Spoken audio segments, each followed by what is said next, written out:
This is video part 3 for the Chiara Mystery Knit Along Knit Lace Shawl pattern. In video part 1, we showed you, well, there were two parts to part 1 of the shawl, and that was to show you the setup rows and then how to work the first pattern section of the shawl. Then in video part 2, I showed you how to navigate through the pattern and the chart for knitting the second part of the shawl, which used the same stitches that we did in the first part. And in this video, I'm going to show you some tips and tricks for working part 3 of the shawl to create this magnificent lace edging for the final part 3 of the shawl pattern.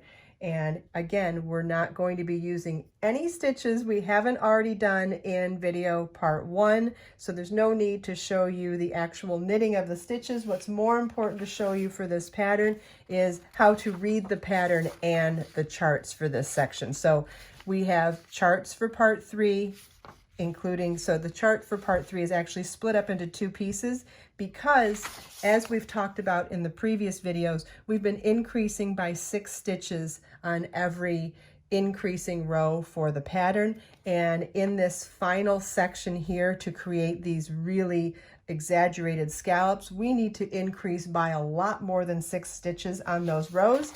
So it made more sense to write the chart in a different format for that. But before we get to that part, I wanted to show you the written instructions and do a quick brief overview of how to read rows that have brackets and parentheses in them, and then do a quick tutorial on how to read a pattern that has braces, brackets, and parentheses in them, because that, if you haven't done that before, that I think will be the most challenging part of this pattern. So let's start with the first row of part 3, and it starts with a knit 5, then bracket, yarn over, knit 1, yarn over, knit 3, knit 2 together, parentheses, knit 1, slip, slip, knit, knit 3, yarn over twice, knit 3, knit 2 together, parentheses times 7, knit 1, slip, slip, knit, knit 3, yarn over, knit 1, yarn over, knit 2, bracket times 2.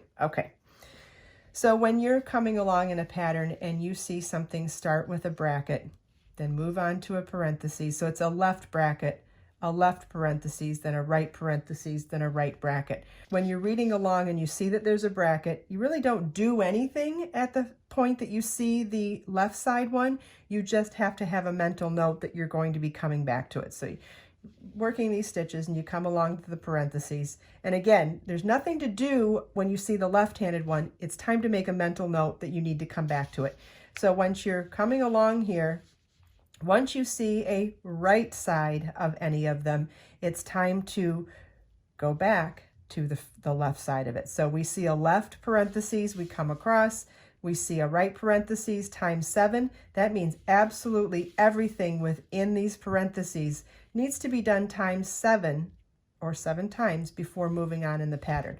So then we'll move along in the pattern and then we come to a right bracket. Okay, when you see a right anything, this time it's a right bracket, times 2, it means absolutely everything from the left bracket needs to be done a second time.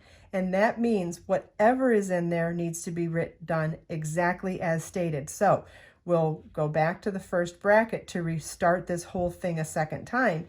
And as we come along and we come to that parentheses, you're going to do the parentheses instructions exactly as written again for that second time within the bracket. So you'll do you see the left parentheses, come to the right, times 7, and then come along and finish up your second repeat of the bracket. And then you'll move along within pattern, come to another parentheses that's totally unrelated to the section up there, and follow that, times 7, and finish up your row.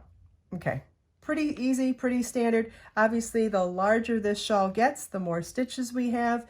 It does not hurt to have a lifeline in any of this, and I'll show you a lifeline after I finish talking about reading this pattern, or reading these, the actual patterning rows, because there is nothing wrong with having a lifeline. And if you are new to working a top-down shawl that has lots of stitches in the final rows, it saves you a lot of time and a lot of mistake fixing if you have lifelines in there. So definitely recommend doing that. Okay, so the rest of these rows through here only use brackets and parentheses. So from what I showed you there, you should be able to navigate those rows. Obviously, it's different instructions, but they're done in that same format. Okay, so in row 107, we now have braces, brackets, and parentheses all within the same row of instruction. And so it's really done in the same format as just having brackets and parentheses. It's just a third set of repeats that we have to be mindful of. So, okay, to start from the beginning, it's knit 5, brace, yarn over, knit 3, yarn over, knit 2 together, yarn over, knit 1, parentheses, yarn over, slip, slip, knit, parentheses times 2, knit 1, bracket, parentheses, yarn over, knit 2 together, parentheses times 2, yarn, parentheses, yarn over, knit 1, parentheses times 3, parentheses, yarn over, slip, slip, knit, parentheses times 2, knit 1, bracket times 7, yarn over, knit 2 together, in parentheses times 2, yarn over, knit 1, yarn over, slip, slip, knit, yarn over, knit 3, yarn over, knit 2, brace times 2. So, and then we'll get to the rest of the row. So as you're going along, it would be knit 5. Anytime you see the left-hand side, it's make a mental note, but do nothing. So yarn over, knit 3, yarn over, knit 2 together, yarn over, knit 1, left parentheses, yarn over, slip, slip, knit, right parentheses times 2. Okay, we do both of these times 2, knit 1, left bracket, left parentheses, do nothing, yarn over, knit 2 together, right parentheses times 2. Okay, do that times 2, yarn over, knit 1 times 3. So we'll do those 2 times 3, yarn over, slip, slip, knit times 2. Okay, everything in those parentheses times 2, knit 1, right bracket, okay, times 7. So it's going to be from this bracket to this bracket, including all of the parenthesis repeats, all of that from here to here times 7, then yarn over, knit 2 together times 2, yarn over, knit 1, yarn over, slip, slip, knit, yarn over, knit 3, yarn over, knit 2, brace, right brace times 2. Okay, so that means we're going to count from here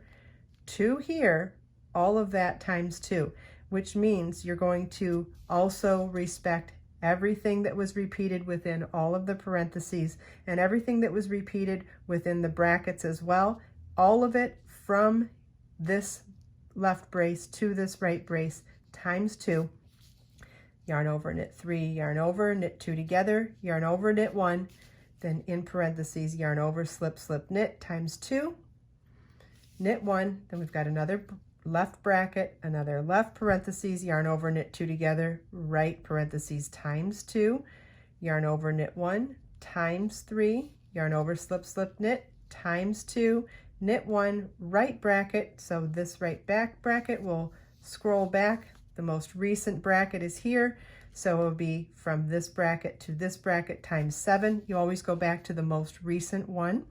Yarn over, knit 2 together times 2, yarn over, knit 1, yarn over, slip, slip, knit, yarn over, knit 3, yarn over, knit 5.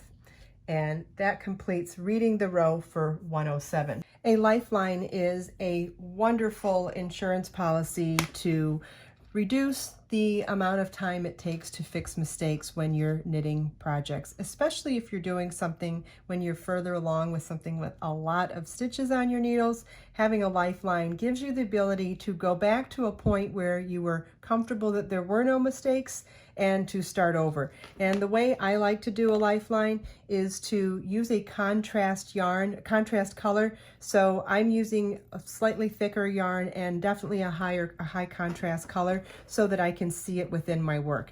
And what I'm going to do is take that new contrast yarn on a tapestry needle and thread it through my stitches while they're still on the needle. And just work a few stitches at a time. We're not taking the stitches off the needle, we're simply adding a second piece. So we've already got our needle and the needle cable inside those stitches, and what I'm going to do is add this second piece in there. I did it in the needle. It's probably easier to do it over the cord. You can certainly do it over the cord instead. What you want to do is just be super careful that you're actually getting in there. You want to make sure you're not splitting your stitch. You want to make sure you're not skipping any stitches. You want to get inside each of those stitches completely. And, you know, if you're not paying attention or if the lighting's not good, it's super easy to make a mistake here. So you want to make sure you're not splitting a stitch. You want to make sure you're not skipping a stitch. You can actually skip your stitch markers if you're doing this though, because you wouldn't want to get them attached. So if you've got stitch markers in your row, just skip them.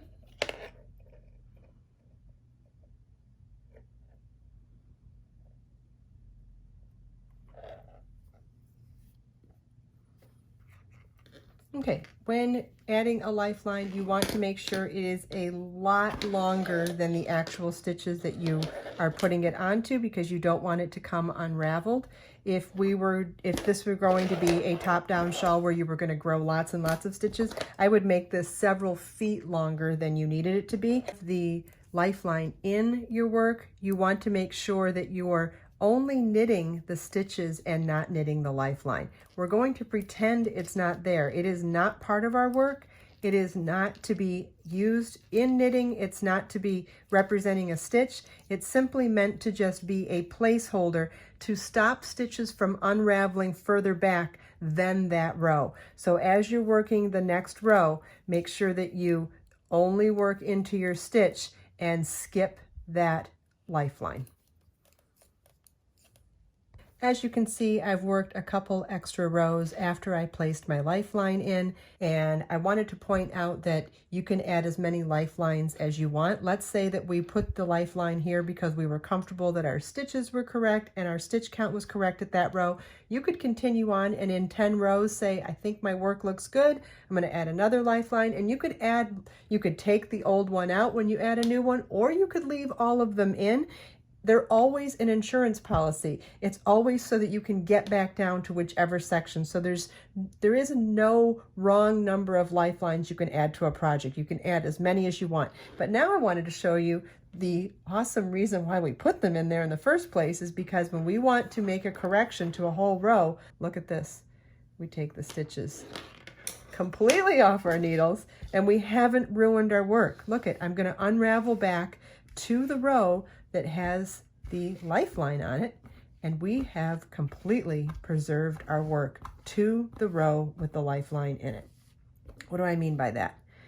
This won't unravel further than the lifeline. Once you have that lifeline on there, those stitches can't unravel back anymore. It's almost like having another row of stitches. So now what you can do, once you get back to the row with the lifeline on it, simply pick up those stitches, skip the lifeline, but pick up those stitches and you can start over from whichever row you put the lifeline in. And this doesn't matter if you've got 10 stitches on your needles or 400. This will save you so much time and energy if you have lifelines in place. Follow the link in the video description to download the pattern with all of these amazing detailed charts and written instructions and get information on this super beautiful Be So Fine bling yarn. If you have any questions, please leave them for me in the comments. And please show me your finished shawls. I can't wait to see your finished versions. I hope you enjoyed this video. If you have any questions at all, please feel welcome to leave them for me in the comments. And if you check out the video description, I've provided links for everything we talked about in this video. Let us make time to create, share, and inspire today and every day. I'll see you in the next video.